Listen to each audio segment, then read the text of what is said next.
Alrighty here. Went ahead and I used a Sharpie and colored a tooth green, so I just knew my starting point here.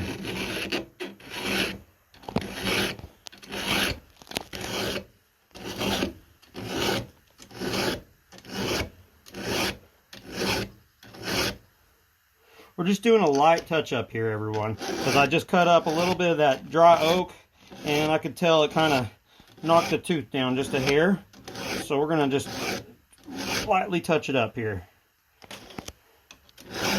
This is not my favorite hand. I like filing from the other direction. There was great tips on my last video about how to flip the saw over and all that. Right now with my current setup here, I do not have got a real small vise, and plus I also, like I said, I want to challenge myself to just get better.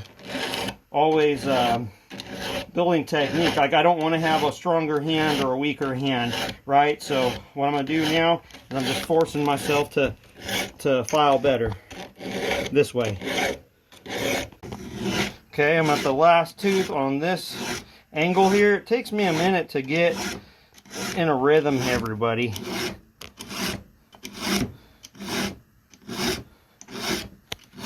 Okay, so now I've done all this side pointing this way. Now I'm going to come around this way, which is my stronger side to file on, and I'm going to go through and touch this up here.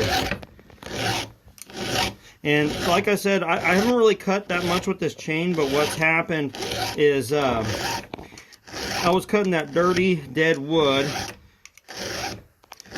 Yeah, I'm misforming that for some reason. It's weird.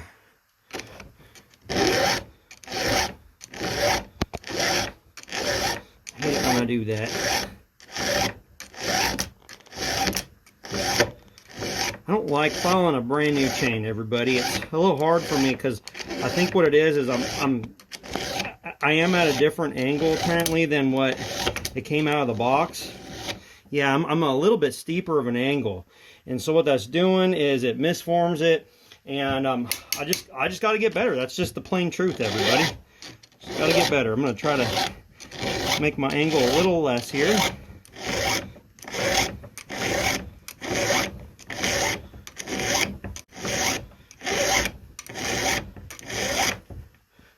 I'm kind of feeling it because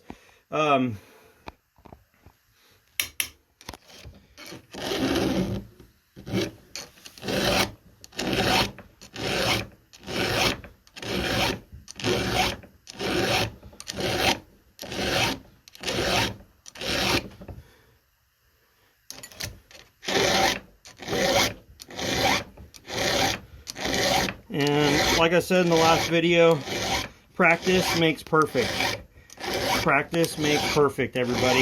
It's been a while since I filed again, and so I'm a little rusty and I can feel it. This is Oregon chain because it came brand new on this Echo saw. Pretty sure it's Oregon.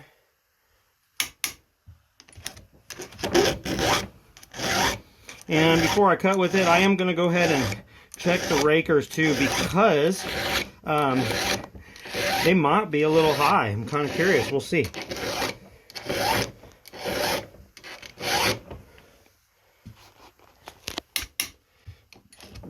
An experienced logger would probably call the chain after I get done with it dull. That's just the honest truth, everybody. Someone that's better at doing this is can get a chain sharper than the weekend warrior.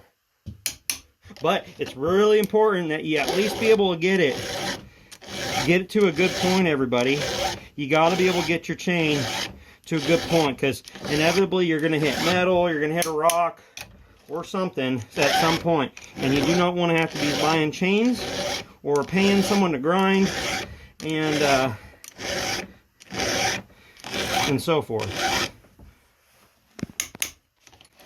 I'm not counting anything, I'm just filing.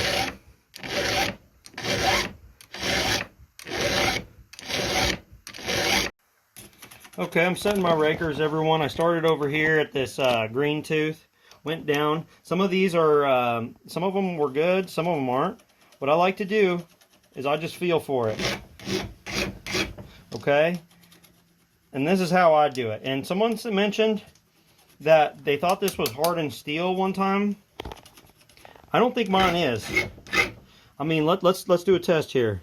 Okay, so I'm going to take a file here, and that is definitely not hardened steel, everybody. So now there might be ones, some gauges might be. This is like a, I don't know if this was like an Oregon one, or I don't think it's an Oregon one.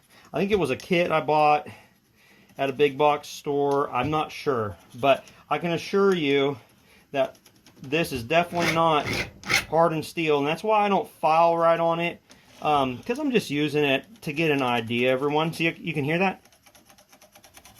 That clicking? That's because the raker is just slightly above that gauge. And so I just touch it lightly, just a couple swipes.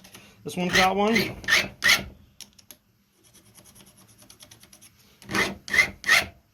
Let's see what happens here. There we go. Actually, that'll be an interesting test. Let me grab my other gauge and see if it's hardened steel. I don't know, because this one I'm pretty sure is an Oregon. Yes, it says Oregon on it. Oregon. Well, let's see if this one's hardened. We will tell. See if we can get that camera to focus. Alright, is it focused there? Nope, that's scratching way too easy for that to be hardened steel, everybody. So this is, I think, just real simple, mild steel. And that, my friends, if you file on that, this will be gone. And I mean, you can see this is super, super thin through here. In fact, you probably can't see. But I mean, I have filed on it, and even this wears it out. So anyway, I know there's other ways. There's always another way to do it, everybody. Yep, there we go. Setting the rakers, everybody. This is important. You can't just get your tooth sharp and think that you're going to cut. If you file your teeth numerous times, what happens is that raker is too high. This part here stays. You have to have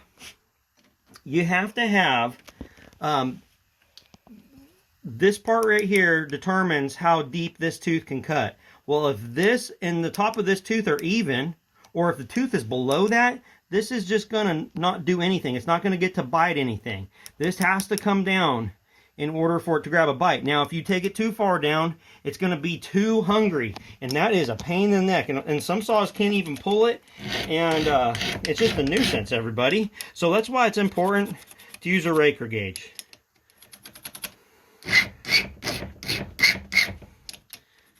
There we go.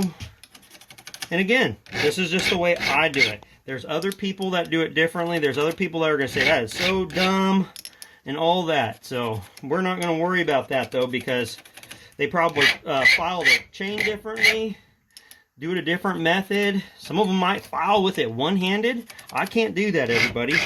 I got to use two hands on my file. I might be in trouble if I ever do square ground, because square ground, it looks like you kind of do need to do it one-handed. Tell me, is this a safety chain, everybody? This came on this 620 Oregon chain. Looks like it does have a little bit of a ramp up to this raker. Tell me if that's safety chain. I think it's kind of like a little bit of a safety chain. Not as bad as like some of them, but